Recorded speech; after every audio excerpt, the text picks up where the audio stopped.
Hello everyone, welcome to my YouTube channel. तो आज आपकी जीन पियाजे पर सेकंड क्लास है। पहली क्लास में हमने जीन पियाजे की चारों अवस्थाओं को पढ़ लिया है कि उन्होंने अपना कौन सा सिद्धांत दिया है, उनके सिद्धांत का नाम क्या है और उनकी कितनी अवस्थाएं हैं और उनके अवस्थाओं के नाम क्या है, एज क्या है।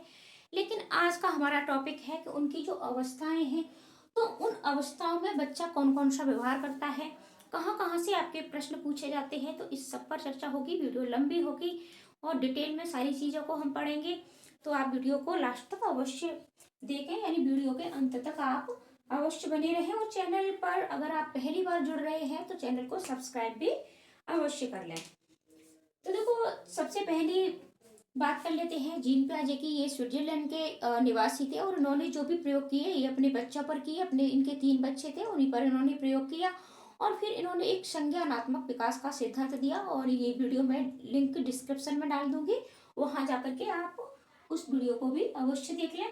और आज ये आपके पार्ट 2, ठीक है, यानी जहां जहां से भी प्रश्न बनते हैं हम जीन पियाजे को डिटेल में पढ़ेंगे, वाइगोत्स्की को भी डिटेल में पढ़ेंगे, साथ ही साथ कोहलबर्ग को भी हम डिटेल में पढ़ेंगे। क्योंकि इन तीनों मनोवैज्ञानिकों से आपके प्रश्न भी सीटेट में पूछे जाते हैं और पूरा सीटेट का पेपर ही आपका इन्हीं 3 मनोवैज्ञानिकों पर आधारित होता है। तो आज हम बात सबसे पहले करते हैं संवेदी गामक या पेशी या इंद्रिय जनित अवस्था। यानी इन्होंने जो 4 अवस्थाएं दी, तो सबसे पहली आपकी अवस्थाएं हैं ये है संवेदी गामक, या फिर इसे हम पेशी अवस्था भी कह सकते हैं, या फिर इसे हम इंद्रिय जनित अवस्था भी कह सकते हैं। और इसकी एज कितनी है? ये 0 से 2 वर्ष, यानी इस अवस्था में आपका बच्चा 0 से 2 वर्ष तक का होता है। एक जन्म से 2 वर्ष तक की जो अवस्था है, और उस अवस्था में बच्चा क्या क्या सीखता है, किस तरीके से सीखता है। ठीक है, संज्ञान। संज्ञान का अर्थ होता है जानना। तो सबसे पहले बात आती है आपकी मूल व्यवहार, यानी इस अवस्था में बच्चा मूल व्यवहार शुरू कर देता है। और मूल व्यवहार में क्या आता है? जो जन्मजात व्यवहार होता है उसे ही हम मूल व्यवहार कहते हैं। जैसे कि हंसना, ठीक है, जैसे कि आपका हो गया हंसना।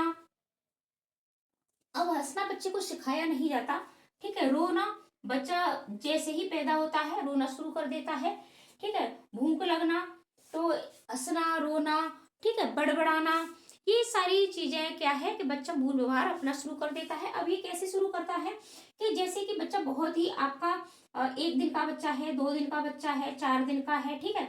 यहाँ तक बच्चा जैसे ही उसको भूख लगेगी, ठीक है, ये भी आपके मूल व्यवहारों में ही आती है। तो जैसे कि भूख लगती है बच्चा, तो बच्चा क्या कर देता है? रोना शुरू कर देता है, ठीक है।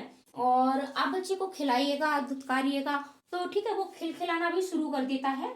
आपका 15 से और 1 महीने तक का बच्चा, ठीक है, मुस्कुराना भी शुरू कर देता है, समझना भी शुरू कर देता है। यानी मूल व्यवहार आपके 2 वर्ष तक के बच्चे में शुरू हो जाता है। 2 वर्ष तक का बच्चा मूल व्यवहार शुरू कर देता है। इसके साथ ही साथ आपकी पुनरावृत्ति, ठीक है, जैसे जैसे बच्चा आपका बड़ा होता है, 6 महीने से ऊपर का होता है, बच्चा पुनरावृत्ति ज्यादा करता है। जैसे कि बच्चे ने किसी चीज को पकड़ना सीख लिया है तो बार बार उसी चीज को पकड़ेगा। कोई शब्द बोलना सीख लिया है बच्चे ने, जैसे कि बाबा, दादा, ठीक है, तो उसी शब्द को ज्यादा से ज्यादा बोलेगा। कोई भी काम, जैसे कि 2 वर्ष तक बच्चा चलना भी सीख लेता है। बच्चा अगर चलना सीख जाए तो बार बार फिर वो चलेगा। यानी कोई भी कार्य जब बच्चा करता है तो बार बार, ठीक है, यानी पुनरावृत्ति बार बार करता है, ठीक है। पुनरावृत्ति यानी बार बार करता है, रिपीटेशन बच्चे में बहुत ज्यादा दिखाई देता है। और यहाँ से प्रश्न आपके पूछे जाते हैं, जैसे कि एक बच्चे मतलब बार बार कोई क्रिया कर रहा है तो वो किस स्टेज में है, ठीक है। तब आपको ये याद रखना है कि ये जो पुनरावृत्ति है, मूल व्यवहार है, ये किस अवस्था में है। तो ये आपकी संवेदी गामक, पेशी या इंद्रिय जनित अवस्था, या तो आपको संवेदी गामक मिलेगा, पेशी मिलेगा, या फिर इंद्रिय जनित मिलेगा। यानी बच्चा बहुत संवेदनशील होता है। इस तरीके से आप सीख सकते हो 0 से 2 वर्ष। पेशी यानी अपनी मांसपेशियों के द्वारा कार्य करता है, जैसे कि चलना, ठीक है, पेट के बल सरकना, कोई भी चीज पढ़ना, मांसपेशियों का ज्यादा ही प्रयोग करता है। इंद्री, ठीक है, आंखों से देखना, ठीक है, सुनना, ये सारी चीजें। तो यहाँ जो भी बच्चा ज्ञान ग्रहण करता है तो इन्हीं तीनों चीजों से सीखता है। अब बात करते हैं अनुकरण की। बच्चा अनुकरण भी इस एज तक, यानी 2 वर्ष तक का बच्चा अनुकरण भी बहुत ज्यादा करता है। जैसे कि घर में किसी भी अपने व्यक्ति का, ठीक है, किसी भी व्यक्ति का अनुकरण करना। आप कोई शब्द बोलिए, बच्चा उसी को बार बार बोलेगा। आप कोई कार्य करिएगा, उसी को करिएगा। तो बच्चा यानी अपने साथ के भी उसके जो भी बच्चे होते हैं, अगर वो कोई कार्य कर रहा है, वो कोई खेल खेल रहा है, ठीक है, तो यहाँ बच्चा अनुकरण भी ज्यादा से ज्यादा करता है। तो अनुकरण की आपकी अवस्था, ये भी आपकी संवेदी कामक। फिर आपका वस्तु स्थायित्व। अब वस्तु स्थायित्व क्या है? वस्तु स्थायित्व कहते हैं कि वस्तु के न दिखने पर भी, ठीक है, वस्तु के न दिखने पर भी वस्तु का होना, ठीक है। यानी बच्चा ये जानता है कि ये वस्तु मुझे दिख नहीं रही है लेकिन है। जैसे कि उसे पता है कि उसकी माँ उसकी आंखों के सामने नहीं है लेकिन उसकी माँ है, और उसे भूख लगती है तो रोना शुरू कर देता है, आसपास ही है, ठीक है। तो ये वस्तु स्थायित्व होता है कि वस्तु के न दिखने पर भी वस्तु का होना। बच्चा ये यहाँ किस एज में सीख जाता है? ये संवेदी गामक और पेशी अवस्था। इस अवस्था में ये चार चीजें आपको याद रखनी है। मूल व्यवहार है, पुनरावृत्ति है, अनुकरण है, और आपका वस्तु स्थायित्व है। आगे बढ़ेंगे, तो आगे बढ़ेंगे हम, और ये आपकी दूसरी अवस्था है, ठीक है, ये आपकी दूसरी अवस्था है। थोड़ा वीडियो पॉज करके, और ये लिखने में थोड़ा टाइम लगता है, ठीक है। तो दूसरी अवस्था है जिसका नाम है आपका पूर्व संक्रियात्मक, या फिर इसे ही प्राक अवस्था, ठीक है, या तो आपका पूर्व या फिर आपका प्राक। और ये आपकी 2 से 7 वर्ष, ठीक है। पहली हमारी है 0 से 2, फिर ये 2 से शुरू हो जाती है, 2 से 7 वर्ष तक का आपके पास बच्चा इस अवस्था में होता है। और इस अवस्था में बच्चा किस तरीके से सीखता है, किस तरीके से ज्ञान का निर्माण करता है, तो यहाँ से आपके प्रश्न पूछे जाते हैं। तो यहाँ आपसे पूछा जाता है कि जीववाद, ठीक है, जीववाद क्या है, या फिर आपसे ये पूछ लिया जाएगा कि जीववाद में मतलब एक बच्चा है जो खिलौनों को तोड़ के फिर जोड़ रहा है, या खिलौनों के साथ बातें करके खेल रहा है, तो ये क्या है, ठीक है, इस तरीके से आपसे पूछा जाता है। तो जीववाद है कि निर्जीव वस्तु को, ठीक है, जिस वस्तु में जान नहीं है, ठीक है, निर्जीव वस्तु को भी सजीव समझना। जैसे कि खिलौनों को ठीक है, आप समझ पा रहे होंगे। जीववाद का अर्थ है कि निर्जीव वस्तु को भी सजीव समझना। जैसे कि बच्चे यहाँ क्या करता है, खिलौनों को, ठीक है, खिलौनों को क्या समझता है, खिलौनों को सजीव समझता है, ठीक है, सजीव समझता है। और अपने खिलौनों से बातें करना, ठीक है, आपने देखा होगा कि 2 से 7 वर्ष तक के बच्चे, और इस एज को खिलौनों की आयु भी कहा जाता है। इस वर्ष में इस मतलब इन वर्षों में, इस एज में बच्चे 2 से 7 की में खिलौनों के साथ ज्यादा खेलना पसंद करते हैं। जैसे कि बच्चों के पास कोई भी टेडी बियर होता है, डॉल होती है, तो उससे वो बात करते हैं, उसको खाना खिलाते हैं, उसको सुलाते हैं, ठीक है। तो इस तरीके से यानी उसके यानी जीवित व्यक्ति के जैसा खिलौनों के साथ व्यवहार करते हैं। यानी निर्जीव वस्तुओं को भी सजीव समझना, खिलौनों को सजीव समझना, ये आपका जीववाद है। और प्रश्न आपका इसी तरीके से पूछा जाता है कि कक्षा 2 की छात्रा है या कक्षा 1 की छात्रा है जो खिलौनों के साथ बातें करके खेल रही है, तो जीन प्याजे की किस स्टेज में है, ठीक है। तो ये आपका जीववाद हो गया। अब ये है अविलोमीयता। अविलोमीयता है कि मूल बिंदु पर न लौट पाना। जैसे कि बच्चा कोई भी उसको आप प्रोजेक्ट दीजिएगा, कोई भी कार्य दीजिएगा, तो जैसे कि उसने यहाँ से शुरू किया, ठीक है, यहाँ से शुरू किया और फिर वो यहाँ पहुंच गया, अब वो मूल बिंदु पर यहाँ नहीं पहुंच पाता, यानी अपने ज्ञान से वो यहाँ नहीं पहुंच पाता है। ये क्या होती है, ये अविलोमीयता होती है। और इस एज में बच्चा पड़ोसी बच्चों के साथ ज्यादा खेल शुरू कर देता है, यानी उसके जो भी साथ के बच्चे होते हैं, ठीक है, आपके 2 वर्ष तक की एज में बच्चा स्वयं ही खेलता है घर के परिवार के बच्चों के साथ, लेकिन इस एज पर जाकर के बच्चा अपने सहयोगी बच्चों के साथ खेलता है, पड़ोसी बच्चों के साथ, या फिर घर में उसके और भी बच्चे हैं उनके साथ ज्यादा खेलना पसंद करता है। और स्कूल में भी, ठीक है, स्कूल में भी वहाँ बच्चे के दोस्त बन जाते हैं। अब बात कर लेते हैं अहम केंद्रित की। अहम केंद्रित का अर्थ होता है कि बच्चा अहमवादी होता है, यानी यहाँ बच्चा अपने आप से ही बातें करता है और अपनी चीजों को, ठीक है, अपनी वस्तुओं को दूसरों के साथ शेयर भी नहीं करना चाहता है। जैसे कि बच्चे के पास टॉफी है, लेकिन उन टॉफियों को वो दूसरों बच्चों के साथ शेयर बिल्कुल भी नहीं करना चाहता है। आप उससे कहोगे कि दे दो, अपने भाई बहन को भी नहीं देना चाहता है। अपने खिलौनों को नहीं देना चाहता है, तो अहम केंद्रित होती है। और जीन प्याजे के इसमें एक आपका प्रश्न भी पूछा जाता है कि यानी बायगोस्की और जीन प्याजे दोनों से ये प्रश्न पूछा जाता है कि एक बच्चा स्वयं से बातें कर रहा है तो ये क्या है, ठीक है। तो ये अहम केंद्रित वार्ता होती है आपकी, क्या होती है, अहम केंद्रित वार्ता। तो इस तरीके से प्रश्न बनते हैं।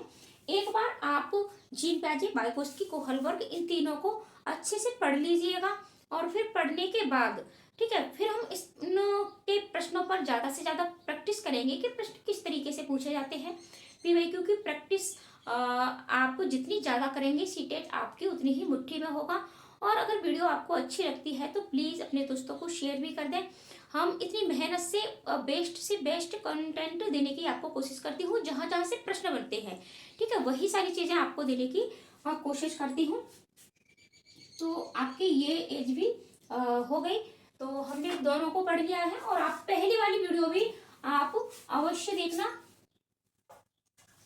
अब आपकी आती है तीसरी स्टेज, और तीसरी स्टेज का नाम क्या है, आपकी तीसरी स्टेज का नाम है मूर्त, ठीक है। या तो इसको मूर्त कहते हैं या फिर इसको ठोस संक्रियात्मक अवस्था भी कहते हैं। तो तीसरी अवस्था है आपकी, और इसमें बच्चा कहाँ कहाँ से किस तरीके से सीखता है इस पर भी बात करेंगे। तो ये है आपकी मूर्त, या फिर इसको बोलते हैं ठोस संक्रियात्मक अवस्था। और ये कितनी इससे होती है, ये हम आपकी 7 से शुरू हुई है, ठीक है, ये आपकी 7 से शुरू हुई है, तो ये आपकी हो जाएगी 7 से 11, ठीक है, 7 से 11 वर्ष। अब यहां बच्चा क्या क्या सीखता है,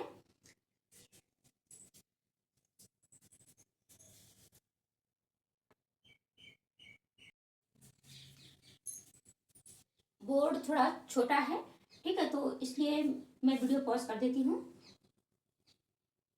तो अब है आपकी तीसरी अवस्था।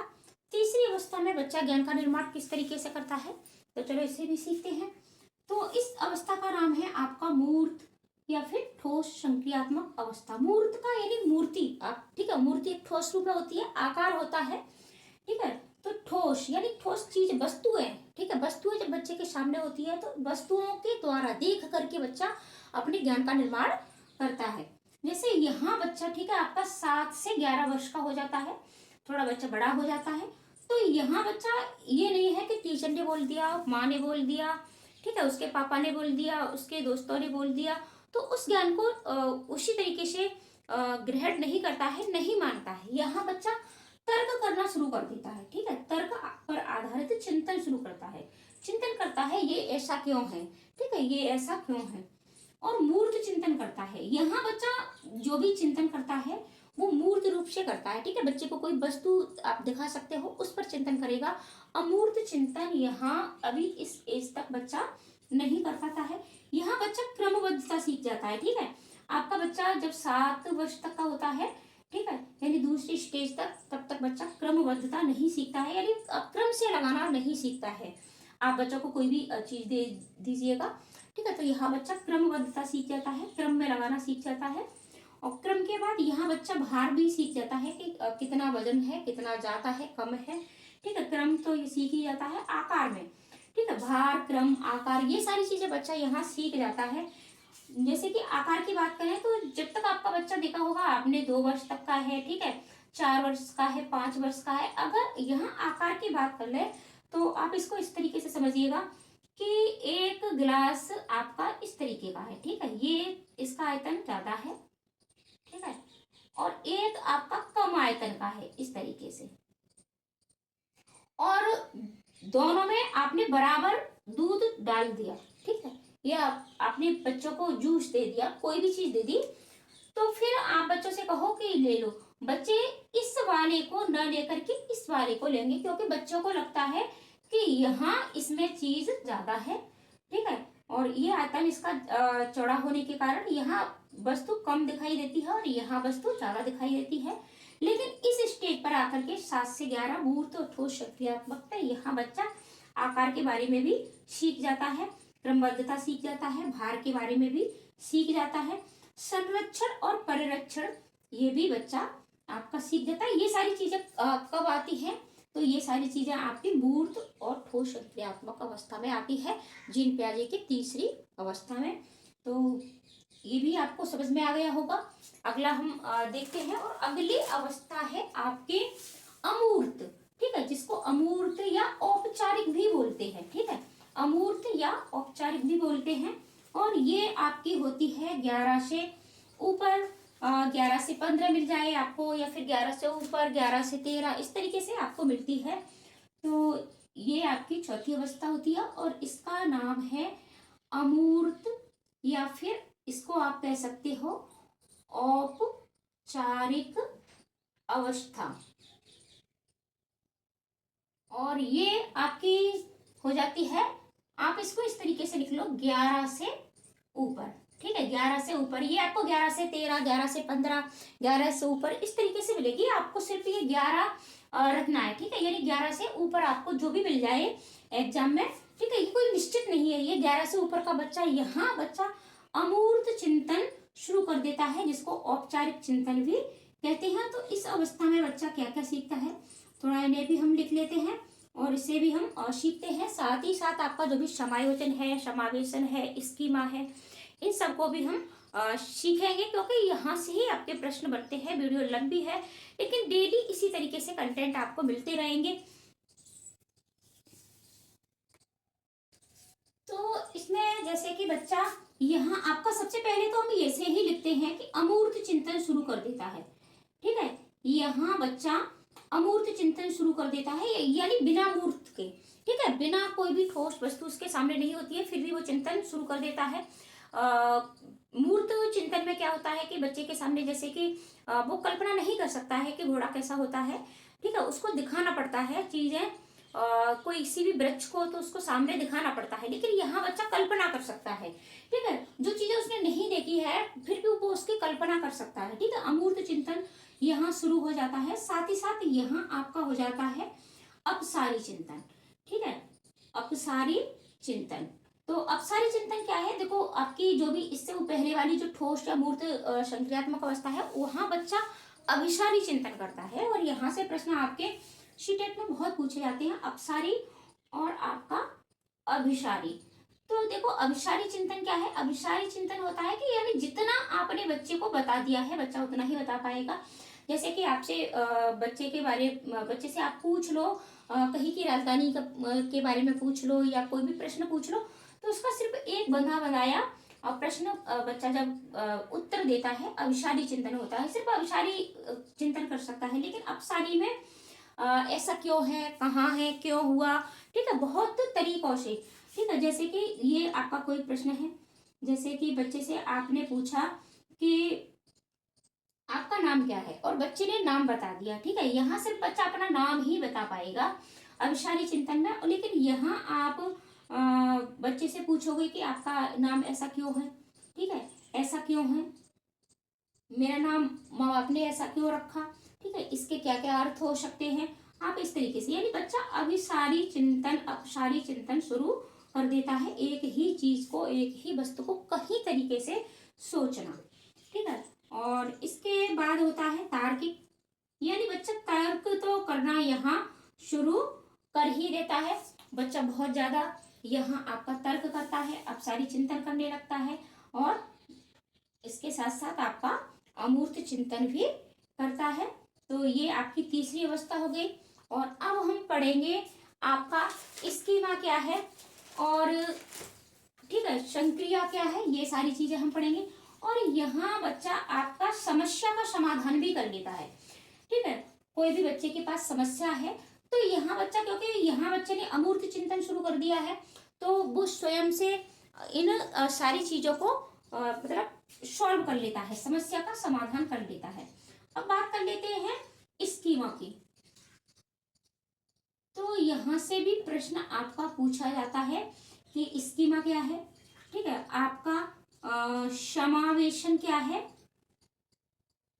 समावेशन के साथ साथ आपका समायोजन क्या है, और एक आपकी पूछी जाती है संक्रिया, यानी संक्रिया क्या है। तो ये सारी चीजें आपकी पूछी जाती हैं। तो देखो स्कीमा क्या है, और प्रश्न आपके यहाँ से बहुत पूछे जाते हैं। तो स्कीमा क्या है? स्कीमा है ज्ञान का भंडार गृह, यानी बच्चे के ज्ञान का भंडार गृह, या इसको आप सूचना गृह भी कह सकते हैं। ठीक है, ज्ञान का भंडार गृह, सूचना गृह, जहां बच्चे ने बहुत सारा ज्ञान जो भी उसने सीखा है उसको एकत्र कर लिया है। ठीक है, ये क्या है? ये बच्चे के ज्ञान का ठीक है भंडार गृह है, जो भी बच्चे ने सीखा है। तो ये स्कीमा कहलाता है, जो भी बच्चे ने अपने ज्ञान का निर्माण किया है। वीडियो लंबी हो रही है। ठीक है, तो स्कीमा यानी ज्ञान का भंडार। अब आप कहते होंगे बार बार मैडम कहाँ चली जाती है, तो देखना पड़ता है कि कहीं कैमरा बंद तो नहीं हो गया है। ठीक है, इसमें थोड़ा कुछ कमी आ गई है। तो अब बात कर लेते हैं समावेशन। तो देखो ये यहाँ आपको क्या होता है, ये चीजें दोनों बहुत ही मतलब आपको डाउट वाली लगती है कि समावेशन और समायोजन। तो मैं आपको ट्रिक बता देती हूँ। समा यहाँ योजन है, ठीक है, यहाँ समायोजन है और यहाँ समावेशन है।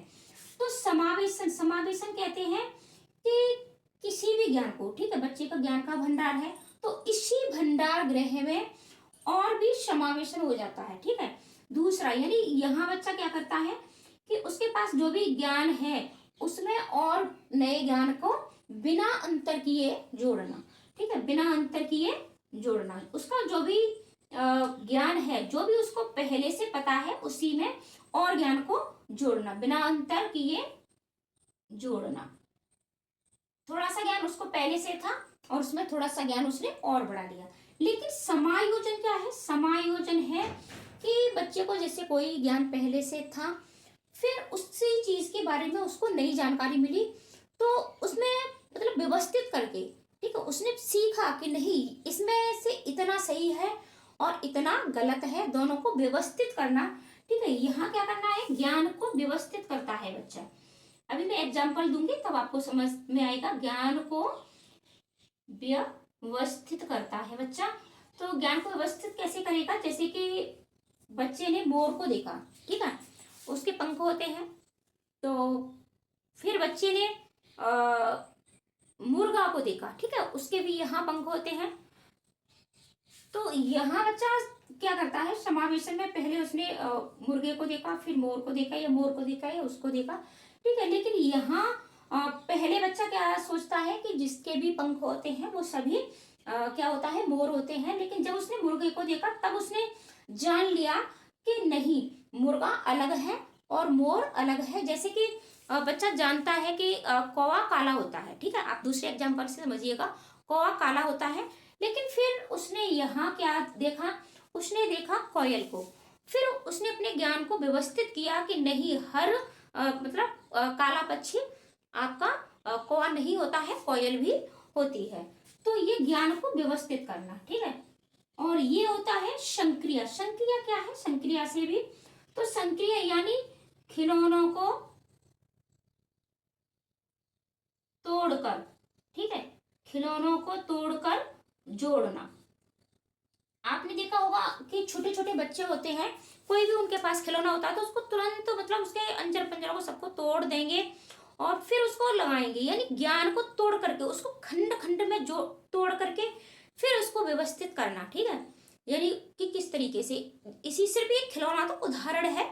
आप बच्चे को कोई भी ज्ञान दीजिएगा तो पहले वो उसको खंड खंडों में तोड़ता है, छोटे छोटे भागों में, फिर उसको व्यवस्थित करता है। तो ये क्या है? ये संक्रिया है। और इसी संक्रिया पर यानी छोटे छोटे खंडों में तोड़ तोड़ करके बच्चा ज्ञान का निर्माण करता है। और जीन पियाजे ने यही आपकी 4 अवस्थाएं दी हैं, ठीक है। संवेदी कामक या इंद्रिय जनित संक्रियात्मक अवस्था, आपकी पूर्व प्राक का कहते हैं संक्रियात्मक अवस्था, ठोस मूर्त संक्रियात्मक अवस्था और आपकी अमूर्त संक्रियात्मक अवस्था। वीडियो को प्लीज शेयर अवश्य कर देना अगर वीडियो आपको अच्छी लगी हो तो, और चैनल को सब्सक्राइब भी कर लेना, एक प्यारा सा छोटा सा कमेंट भी कर देना। ऐसी ही वीडियो चैनल पर मिलती रहेंगी और सीटेट का नोटिफिकेशन आपका जल्द ही आने वाला है, तो चैनल पर बने रहें। Thank you.